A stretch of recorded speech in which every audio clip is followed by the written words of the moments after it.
TET come TRT SGT 18/1/2019 యొక్క DSC question paper after నుండి first question వచ్చేసి ప్రసాద్ స్కీమ్ను ప్రవేశపెట్టిన వారు పర్యాటక మంత్రిత్వ శాఖ. సెకండ్ క్వశ్చన్ మిలిటెంట్ నవాజవాన్ భారత సభను స్థాపించిన వారు భగత్ సింగ్. మిలిటెంట్ నవజవాన్ భారత సభను స్థాపించిన వారు భగత్ సింగ్. మూడవ ప్రశ్న కలియట్టం అనే జానపద లేదా గిరిజన నృత్యం దీనికి చెందినది కేరళ. నాలుగవ ప్రశ్న భూమి తన కక్షలో తిరుగుతూ ఉన్నప్పుడు సూర్యునికి అత్యంత దగ్గరగా ఉండే స్థానం పెరిహెలియన్. ఐదవ ప్రశ్న ఆగస్టు 3, 2018న Asia Pacific Institute for Broadcasting డెవలప్మెంట్కు అధ్యక్షులుగా ఎన్నికైన దేశం భారతదేశం. ఆరవ ప్రశ్న సైమన్ కమిషన్ ఏర్పాటు చేయబడిన సంవత్సరం 1927. ఏడవ ప్రశ్న ప్రస్తుతం ఆంధ్రప్రదేశ్ రాష్ట్ర విధానసభలోని సీట్ల సంఖ్య 175. ప్రస్తుతం ఆంధ్రప్రదేశ్ రాష్ట్ర విధానసభలోని సీట్ల సంఖ్య 175. ఎనిమిదవ ప్రశ్న ఆగస్టు 2018వ తేదీకి భారత ఎగుమతుల ఎదుగుదల శాతం 19.21%. తొమ్మిదవ ప్రశ్న కాలానికి మూల ప్రమాణం సెకను. పదవ ప్రశ్న అల్యూమినియం యొక్క ముడి ఖనిజము బాక్సైట్. 11వ ప్రశ్న జార్ఖండ్ రాష్ట్ర రాజధాని రాంచీ. జపాన్ యొక్క ద్విసభ శాసనసభను ఇలా పిలుస్తారు డైట్. ఇస్రో ఇక్కడ కలదు బెంగుళూరులో కలదు. 14వ ప్రశ్న అంతర్జాతీయ యువజన దినోత్సవం జరుపుకునే రోజు. అంతర్జాతీయ యువజన దినోత్సవం వచ్చేసి ఆగస్టు 12. జాతీయ యువజన దినోత్సవం వచ్చేసి జనవరి 12. ఇది అంతర్జాతీయ కాబట్టి ఆగస్టు 12. నెక్స్ట్ 15వ ప్రశ్న మై ఎక్స్పెరిమెంట్స్ విత్ ట్రూత్ గ్రంథ రచయిత Mahatma Gandhi. My experiments with truth Mahatma Gandhi. 16వ ప్రశ్న 100 మీటర్ల పరుగు పందెంలో ప్రపంచ రికార్డు సాధించిన వారు ఉసేన్ బోల్ట్. 17వ ప్రశ్న జాతీయ గీతాన్ని పూర్తిగా ఆలపించడానికి సుమారుగా పట్టు సమయం 52 సెకనులు. 18వ ప్రశ్న ఎన్సిసిని విస్తరించగా నేషనల్ క్యాడెట్ కోర్. 19వ ప్రశ్న భారత 48వ అంతర్జాతీయ చలన చిత్రోత్సవం ఇక్కడ జరిగింది గోవా. 20వ ప్రశ్న ప్రఖ్యాత పర్యాటక కేంద్రం అరకులోయ ఈ జిల్లాలో కలదు విశాఖపట్నం.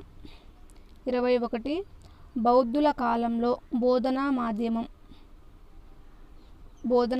అంటే లాంగ్వేజ్ ఏ లాంగ్వేజ్లో ఉండేది బౌద్ధుల కాలంలో పాలి ప్రాకృతం భాషలు. 22వ ప్రశ్న భారత విద్యా కమిషన్ నివేదిక పేరు విద్య మరియు జాతీయ అభివృద్ధి. 22వ ప్రశ్న మళ్ళొకసారి భారత విద్యా కమిషన్ నివేదిక పేరు ఆన్సర్ విద్య మరియు జాతీయ అభివృద్ధి. 23వ ప్రశ్న ఉపాధ్యాయుని సాధికారత 2 స్థాయిలను ప్రభావితం చేస్తుంది. అవి ఉపాధ్యాయ స్థాయి పాఠశాల స్థాయి. ఉపాధ్యాయుని సాధికారత 2 స్థాయిలను ప్రభావితం చేస్తుంది. అవి ఉపాధ్యాయ స్థాయి పాఠశాల స్థాయి. 24వ ప్రశ్న పాఠశాల స్టాటిస్టికల్ రిజిస్టరు ఈ రకానికి చెందినది సాధారణ. 25వ ప్రశ్న మధ్యాహ్న భోజన పథకం ఈ పాఠశాలల్లో అమలు చేయబడుచున్నది ప్రభుత్వ మరియు ఎయిడెడ్ పాఠశాలల్లో. 26వ ప్రశ్న ద్రావిడ భాషలలో అత్యధికులు మాట్లాడే భాష తెలుగు. 27వ ప్రశ్న ప్రముఖ తాత్వికవేత్త రూసో ప్రకారం మానవ సమాజంలో అసమానతలు 2 రకాలు. అవి సహజ లేదా భౌతిక మరియు నైతిక లేదా కృత్రిమ. 28వ ప్రశ్న, హోదాల్లో హక్కుల్లో మానవులందరూ స్వేచ్ఛగా సమానంగా జన్మించారు. ఇది దీనికి సంబంధించినది. విశ్వ మానవ హక్కుల ప్రకటనకు సంబంధించినది. హోదాల్లో హక్కుల్లో మనుషులందరూ స్వేచ్ఛగా సమానంగా జీవించారు. ఇది దీనికి సంబంధించినది అనగా విశ్వ మానవ హక్కుల ప్రకటనకు సంబంధించినది. 29వ ప్రశ్న, NCF 2005 యొక్క national steering committee chairperson professor S. Pal. 30వ ప్రశ్న, ఆంధ్రప్రదేశ్ ప్రాథమిక విద్యా పథకంలో అధిక ప్రాధాన్యత ఇవ్వబడిన అంశం శిశు కేంద్రీకృత విద్య. 31వ ప్రశ్న, ఒక పిల్లవాడు తన చుట్టూ ఉన్న వస్తువుల గురించి ప్రశ్నిస్తాడు. ఇది పిల్లవాని ఈ వికాసాన్ని సూచిస్తుంది. మానసిక వికాసం. 32వ ప్రశ్న, వైయక్తిక భేదాలు 2 రకాలు.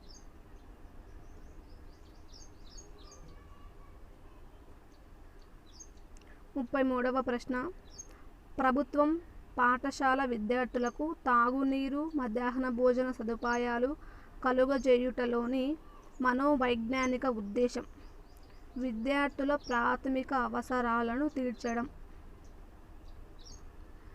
33వ ప్రశ్న, ప్రభుత్వం పాఠశాల విద్యార్థులకు త్రాగునీరు, మధ్యాహ్న భోజన సదుపాయాలు కలుగజేయడంలోని మనోవైజ్ఞానిక ఉద్దేశం విద్యార్థుల ప్రాథమిక అవసరాలను తీర్చడం.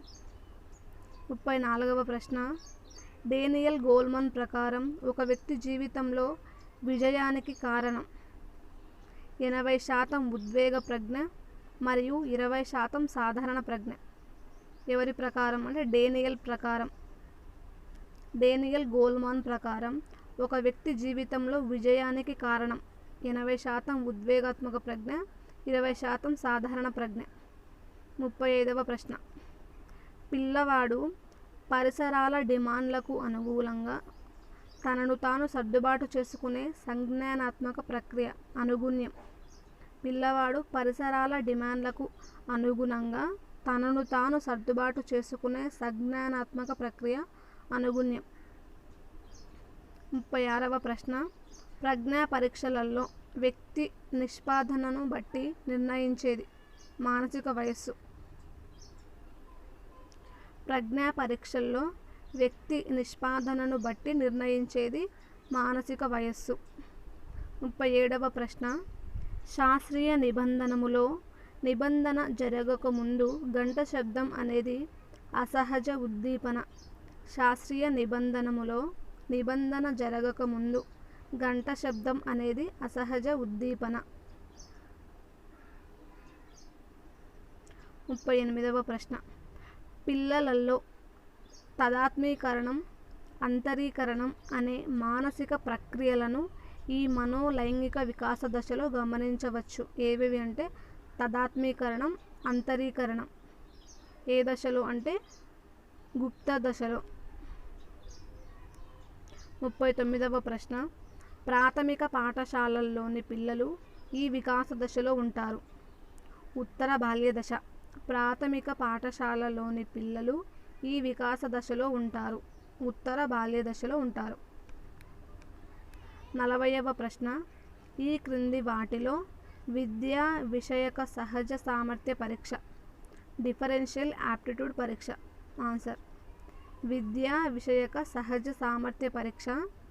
ఆన్సర్ వచ్చేసి డిఫరెన్షియల్ యాప్టిట్యూడ్ పరీక్ష.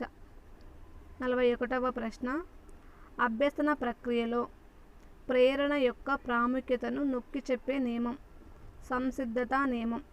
అభ్యసన ప్రక్రియలో ప్రేరణ యొక్క ప్రాముఖ్యతను నొక్కి చెప్పే నియమం సంసిద్ధత నియమం. 42వ ప్రశ్న, నిర్ధారణ మాపనాల ద్వారా వ్యక్తి మూర్తిమత్వాన్ని అంచనా వేసేటప్పుడు ఒక వ్యక్తిని చూడటంతోనే ఆ వ్యక్తి గురించి ఒక నిర్ణయానికి రావటం అనేది హాలో ప్రభావం. నిర్ధారణ మాపనాల ద్వారా వ్యక్తి మూర్తిమత్వాన్ని అంచనా వేసేటప్పుడు ఒక వ్యక్తిని చూడటంతోనే ఆ వ్యక్తి గురించి ఒక నిర్ణయానికి రావడం అనేది హాలో ప్రభావం.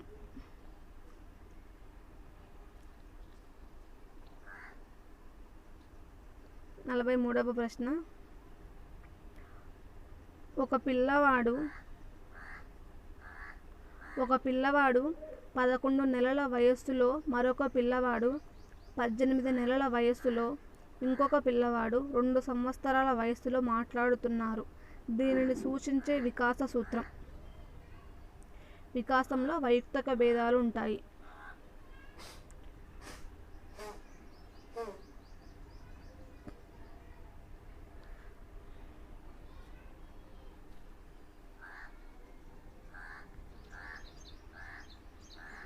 నలభై 44వ ప్రశ్న.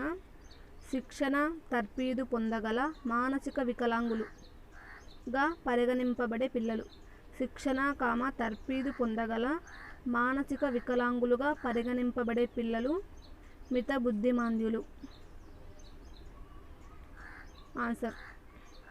45వ ప్రశ్న. సృజనాత్మకత ప్రక్రియలోని దశలు సరైన క్రమంలో అమర్చాలి. సృజనాత్మక ప్రక్రియలోని దశలు. ఆన్సర్. సన్నాహం, గుప్తస్థితి, అంతర్దృష్టి, నిరూపణం. సన్నాహం, గుప్తస్థితి, అంతర్దృష్టి, నిరూపణం. 46వ ప్రశ్న. భిన్నమైన దానిని గుర్తించండి. అభిరుచి, అవధానం, అతి అభ్యసనం, అవరోధంలో భిన్నమైనది అవరోధం. 47వ ప్రశ్న. కోల్బర్గ్ సాంప్రదాయ స్థాయికి చెందిన ఒక దశ. అధికారం సాంఘిక క్రమ నిర్వహణ నీతి. కోల్బర్గ్ సాంప్రదాయ స్థాయికి చెందిన ఒక దశ. అధికారం సాంఘిక క్రమ నిర్వహణ నీతి. 48వ ప్రశ్న. రవి ఎవరి ప్రోద్బలం లేకుండా తనకు తానుగా ప్రతిరోజు కరాటే క్లాసులకు వెళుతున్నాడు. ఇది సూచించే అతని యొక్క అభిరుచి. ఆన్సర్ వచ్చేసి అభిరుచి. రవి ఎవరి ప్రోద్బలం లేకుండా తనకు తానుగా ప్రతిరోజు కరాటే క్లాసులకు వెళుతున్నాడు. ఇది సూచించే అతని యొక్క అభిరుచి. 49వ ప్రశ్న. రమణికి తన హోంవర్క్ చేయాలని లేదు, అలాగే తన ఉపాధ్యాయునితో తిట్లు తినాలని కూడా లేదు. ఇక్కడ జరిగే సంఘర్షణ ఏది అంటే పరిహార సంఘర్షణ. రమణికి తన హోంవర్క్ చేయాలని లేదు, అలాగే తన ఉపాధ్యాయునితో తిట్లు తినాలని కూడా లేదు. ఇక్కడి సంఘర్షణ పరిహార సంఘర్షణ. 50వ ప్రశ్న. పద్మ తను మొదట నేర్చుకున్న 30 పదాలలో 18 పదాలను గుర్తించగలిగినది. ఆ అమ్మాయి గుర్తింపు గణన 60%.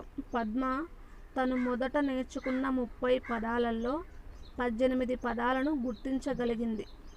ఆ అమ్మాయి గుర్తింపు గణన వచ్చేసి 60%.